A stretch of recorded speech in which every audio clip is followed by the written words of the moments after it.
de la Pentecôte. Voilà, la Pentecôte, dans des termes très simples et clairs, ça veut dire 50. En fait, moi, je ne le savais pas si la Pentecôte signifiait 50. Et dans des termes clairs, comme on est en train de nous dire, j'espère bien que vous avez entendu, chers jeunes, chers chrétiens. Alors, son importance dans la vie des chrétiens, Papa Ben. Il faut savoir que avant même que les chrétiens ne soient chrétiens, la Pentecôte a déjà été célébrée.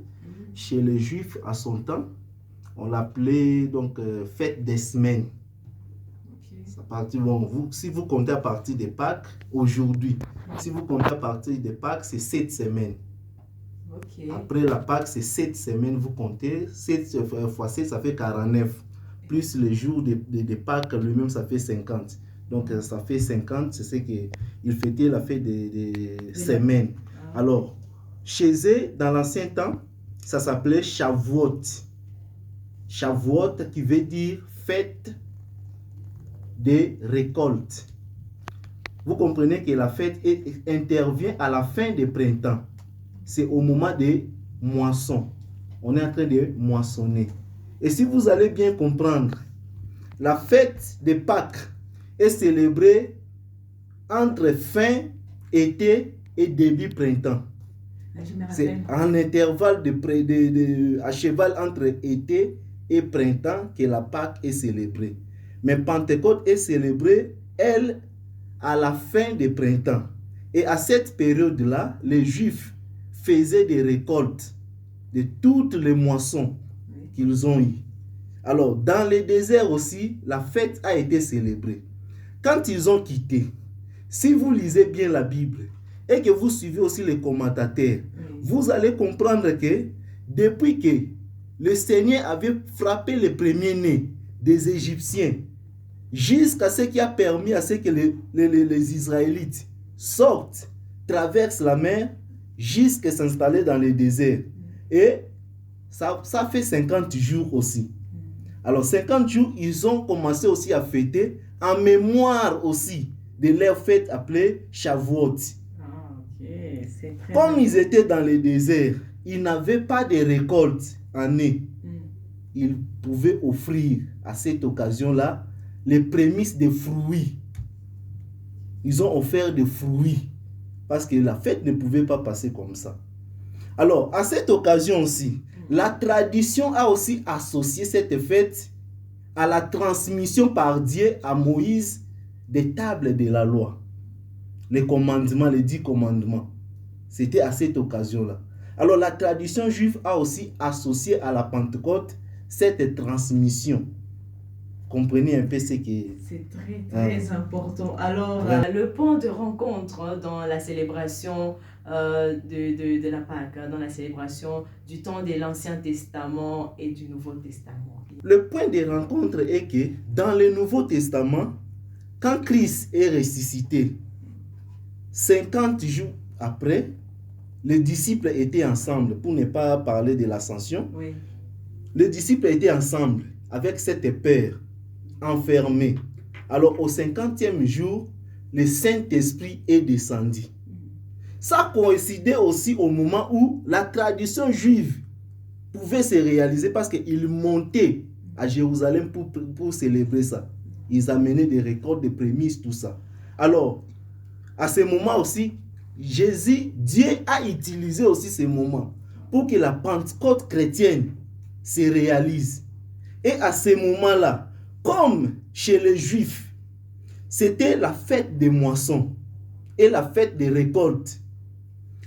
Quand le Saint-Esprit est descendu, la prédication de Pierre a permis qu'on puisse récolter 3000 chrétiens. Intéressant. Vous comprenez? C'était la fête des récoltes et on a récolté 3000 chrétiens. De ces 3000 chrétiens-là, comme chez les Juifs, c'était aussi la fête des prémices, c'est-à-dire à la fin du printemps. La Pentecôte, dans l'ancien temps, signifie la fin des récoltes. Vous avez terminé tout, vous avez ramassé tout ce que vous pouvez récolter et les prémices, vous devrez aller déposer à la synagogue. Et ici, les 3000 récoltés, les 3000 chrétiens récoltés, ils sont servis de prémices qu'on a données à Dieu pour le début de l'église. Alors l'église a commencé avec ces prémices-là de 3000 premiers convertis, chrétiens convertis, et on a démarré avec l'église. C'est comme ça que nous les chrétiens, pour nous, la Pentecôte doit être compris comme notre acte de naissance de l'église. Comme vous là, si vous voulez voyager, on va vous demander, entre autres pièces, votre acte de naissance. L'église aussi a son acte de naissance. L'acte de naissance de l'église, c'est la Pentecôte. Wow, très intéressant vraiment. Et j'aimerais savoir maintenant comment le Saint-Esprit se manifestait dans l'Ancien Testament. Est-ce que c'était de la même manière dans le Nouveau Testament ou il y avait des différences? Si vous vous souvenez de la lecture que nous venons de faire, il dit ceci: en réalité, dans l'homme, c'est l'esprit. L'esprit était permanent. Même au début, si nous voulons remonter l'histoire dans la Genèse, quand Dieu a créé toutes choses, il a demandé à cette chose d'être et tout ça. Mais pour l'homme, il a créé à son image. Après avoir créé l'homme, il a soufflé. Donc l'esprit vit de manière permanente dans l'homme. Mais dans l'Ancien Testament, il y avait des manifestations du Saint-Esprit. Le Saint-Esprit était donné à des prophètes, à des sacrificateurs pour des services spécifiques. C'est-à-dire Dieu peut vous oindre pour un service spécifique. Ce n'est pas comme aujourd'hui. C'était comme ça, c'était de manière particulière qu'il donnait à ses serviteurs le Saint-Esprit. C'est très important, là, je pense que où est-ce que nous sommes en train d'aller. Alors, je voulais savoir un tout petit peu par rapport, quand vous venez de les dire, aux manifestations.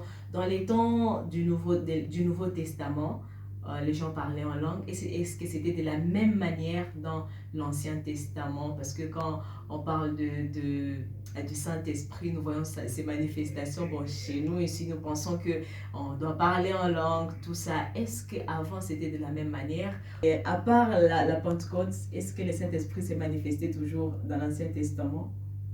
Ce que j'ai dit, Pentecôte, dans l'Ancien Testament, ce n'était pas tellement la manifestation du Saint-Esprit. Mais Dieu se sert toujours des réalités, des exemples physiques, matériels, palpables, pour expliquer les réalités spirituelles.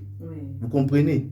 Dieu s'est servi de la tradition juive, des récoltes, des moissons, tout ça, pour expliquer maintenant une réalité spirituelle. Quand le Saint-Esprit pourra venir, comment il va se manifester. Comme dans l'Ancien Testament, ça s'est manifesté à chacun distinctement, selon que Dieu lui donnait un travail. Mais pour nous, même dans l'Ancien Testament, il est écrit dans Joël 2, 28 que non, au dernier jour, je répandrai de mon esprit.